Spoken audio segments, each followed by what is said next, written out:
जैन धर्म में हमेशा सहन ही करना चाहिए। यदि कोई अन्याय कर रहा है, अत्याचार कर रहा है, धर्म के विरुद्ध चल रहा है, आपके जिनालय के ऊपर आक्रमण कर रहा है, गुरुओं की लिए अभद्र व्यवहार कर रहा है, परिवार को कष्ट आदि पहुंचा रहा है, समाज को नीचे की ओर लेकर के जा रहा है, तो उस समय सहन करना बिल्कुल सही रास्ता नहीं है, अपितु उस समय प्रतिकार करना ही सही रास्ता है और यही अहिंसा की सही परिभाषा है। जब रावण ने रामचंद्र जी के ऊपर उपसर्ग किया, सीता का अपहरण किया, यदि रामचंद्र जी भी ये भाव लेकर के बैठ जाते कि हमारे कर्म का उदय है, हम समता से सहन कर लें, तो फिर सब कुछ अधर्म का ही बोलबाला हो जाता है। तो अधर्म को नष्ट करने के लिए हथियार अस्त्र शस्त्र उठाना ही चाहिए, यही नीति कहती है और जैन धर्म भी यही कहता है। जैन धर्म की अहिंसा का अर्थ कायरता है ही नहीं। जैन धर्म की अहिंसा यह कहती है कि हम संकल्प पूर्वक अननेसेसरी किसी का वध नहीं करेंगे। श्रावक की दृष्टि से कह रहे हैं। साधु की दृष्टि तो जो भी उसके ऊपर उपसर होगा, परिचय आएगा, परिस्थिति विपरीत रहे, लेकिन श्रावक के लिए विरोधी हिंसा क्षम्य है।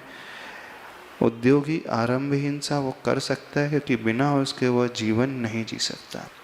हाँ, जब व्यक्तिगत रूप से स्वयं पर कुछ हो रहा है और अन्याय करने वाले यदि आपके थोड़े भाई बहन हैं, प्रॉपर्टी को लेकर के, हिस्सेदारी को लेकर के यदि आपको थोड़ा बहुत कम मिल रहा है, तो उस समय छोड़ देना चाहिए। आखिर हमारा ही भाई बंधु है, हमारे ही परिवार का सदस्य है, मुझे थोड़ा कम भी मिल जाए तो कोई फर्क नहीं पड़ता है।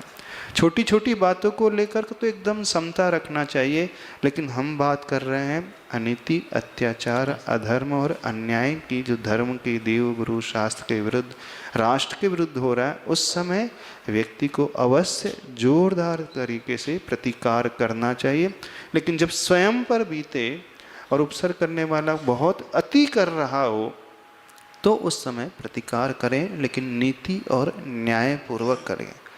उसी के रास्ते को नहीं अपना ले। वह पिस्तौल चला रहा तो आप भी पिस्तौल ना उठाए ले।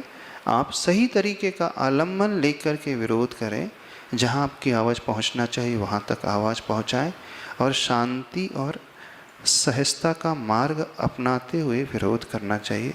यही सही अहिंसा होती है, न कि हाथ पर हाथ रख कर के बैठ जाने का नाम अहिंसा है। साधु की अहिंसा की परिभाषा भिन्न है और श्रावक गृहस्थ की अहिंसा की परिभाषा भिन्न है। अहिंसा के नाम पर आज बहुत सारे लोग जो हैं कायर बन कर के बैठ गए, अपने घर के दरवाजे बंद करके दुबक कर के बैठ गए। ये कतई ठीक नहीं है। अरे जैनियों का धर्म जो है क्षत्रियों का धर्म रहा है। सारे तीर्थंकर क्षत्रिय रहे हैं। वे जनता की, प्रजा की रक्षा के लिए शस्त्र उठाने वाले रहे हैं, राष्ट्र की रक्षा के लिए शस्त्र उठाने वाले रहे हैं, लेकिन स्वयं को ऊपर वो ज़्यादा उस प्रकार से गलत तरीके से नहीं सोचते हैं, अपने कर्म का उदय मान करके एक्सेप्ट कर लेते हैं।